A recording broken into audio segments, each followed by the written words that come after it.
Ulat sa sambayanan. Deputy Majority Leader Senator Risa Hontiveros isinusulong ang 1,500 pesos monthly pension para sa lahat ng senior citizens.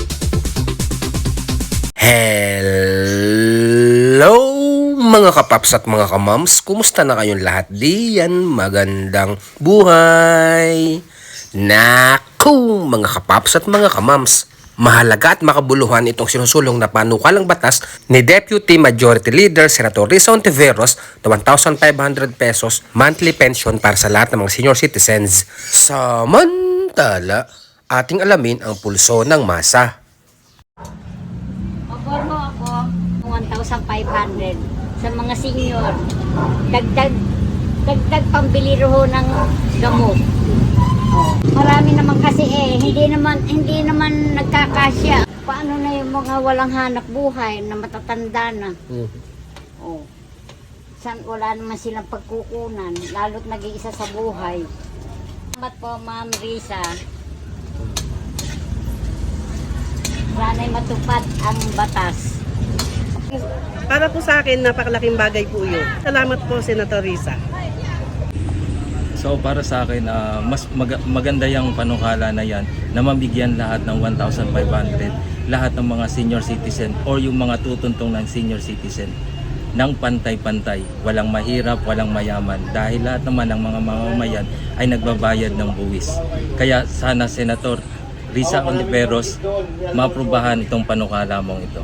Maraming salamat. Senador Ma'am Risa Hontiveros, sa panukala po ninyong 1,500 bawat senior citizen po na sabi nyo ay may pambili man lang ng gamot, ay sana po ay matuloy ang panukala nyo. Napakalaking bagay po yun sa amin. Hindi na po namin ibabawas yun para po sa mga expenses sa bahay. Pang diretso na po sa gamot namin, saka vitamins. Ganun po. Thank you so much po. Asahan po namin yan.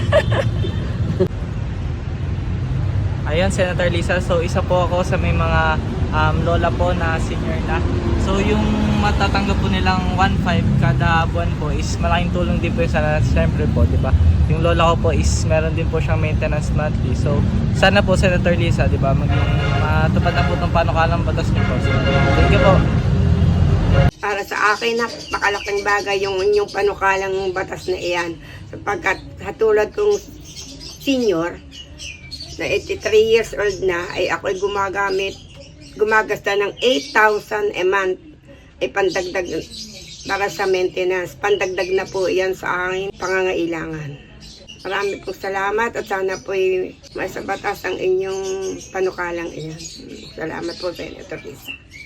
Talagang kami humihiling na kami ho ay pagkalooban ng halagang kinakailangan para po kami ay makabili ng amin pong mga gamot na kailangan. Lalo na po nga, mga senior na ho kami, kailangan ho namin ng pambili ng aming maintenance na gamot.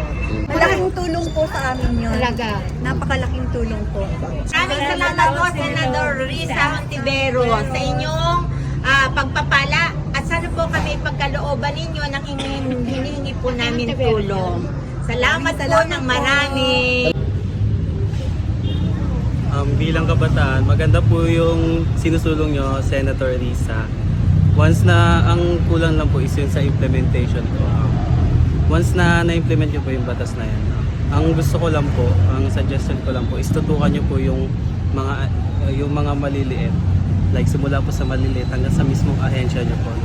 Para mas maganda po kasi natututukan lahat para equal po siya na di-distribute sa mga matatanda po.